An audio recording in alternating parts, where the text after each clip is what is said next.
Hey, 225, without any more suspense on how is it that we use OneDrive, please forgive me if I say OneNote. I have like a verbal reflex to say OneNote, OneNote, OneNote for other classes. So if I say OneNote, please just squint that away and assume I meant OneDrive instead. So here you can see this is on an iPhone, but it's going to look exactly the same. If we are on an Android phone, I did just go through and test it, and they are entirely similar.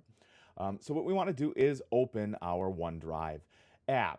So no, I'm not going to share my feedback, and you can see here I've already signed in. The very first time you open any of the Microsoft apps, so whether or not that is Word or PowerPoint, OneNote, or OneDrive, you're going to have to sign in. If you sign in with your student number at student.rockvalleycollege.edu, you will get your student,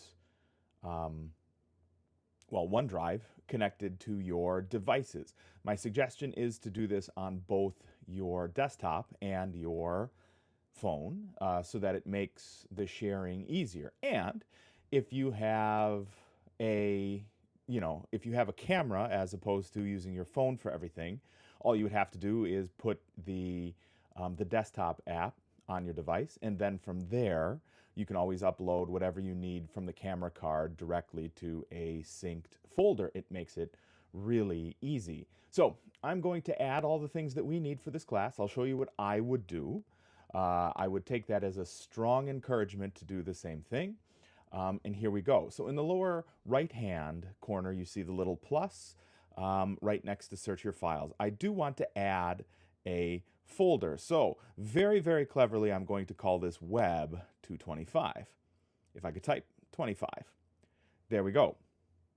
So a moment later, we have a new folder. My suggestion to you is be hyper-specific with your folders. This is actually something we'll see in session 2 when we start using Bridge and Lightroom or Lightroom equivalents to do some of our photo management and editing. So here I want to create another folder, and my suggestion is you would create a folder for each session. So I'm going to call this session 1.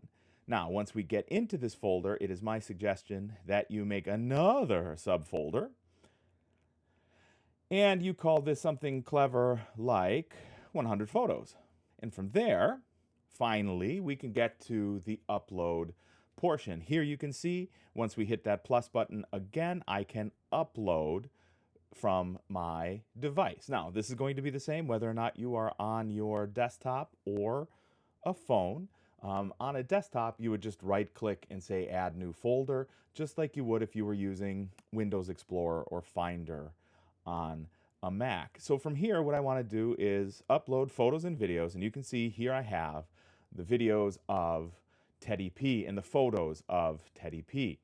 So I'm just going to go ahead and click a few of these. I think I have a Sonic the Hedgehog in there too. We're going to go ahead and add Sonic. Now, I do have 2 photos where I intentionally pulled the exposure way down. I pulled the white balance way down. On the other one there, you can see I was doing it. You can see that's the other side of my dungeon office happening here, and it's awful. So all I want to do is select those. When you are adding your 100 photos, this is going to be a drag. That's a pun. All you have to do is take and drag your fingers down and across. So like diagonal upper left to lower right, upper right to lower left, whatever you choose. Drag down in a diagonal, and it will continuously select everything on each one of those rows. It actually goes pretty quickly. So from here, I'm just going to go ahead and say Add. Now I am as far away from the modem and the router here at the Wolf household as possible, and you can see that only took a fraction of a minute to upload. So that is it. Now we have our photos uploaded to our folder. There's one more step here that we have to do. You'll notice in the upper right-hand corner we have the share icon, so a box with an arrow coming out of it. From there, you would hit the share, and now this is my suggestion. We can create a group for this. Let's not create groups for this. That's going to make life gross because we would have to have everybody's student at rockvalleycollege.edu addresses.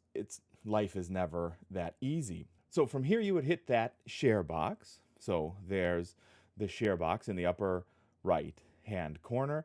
And what we want to do is copy that link. Rather than select individuals, the easiest way to do this is to hit the little gear icon next to copy link and say people in Rock Valley College. This way, as long as we are signed in to OneDrive with our student at rockvalleycollege.edu, or if I am signed in to OneDrive with my whatever it is, my faculty at rockvalleycollege.edu account, it is going to work for everybody. So all we have to do is select that people in Rock Valley College and say apply. And now when we copy the link, you'll see it says link copied. That's the link you would post to the discussions for the 100 photograph discussions. That's the link you'll post for the assignment, the 100 photos every week assignment. And that's it. The addition of software, the software layer, and for us it's just going to be OneDrive. The addition of that software layer really makes the life of a photographer easier, from getting it off device to getting it to a device where we can manage, to getting it edited and then uploaded for the web later on. The process is just as frictionless as possible, which is exactly what we like. So there you have it, 225. OneDrive actually good.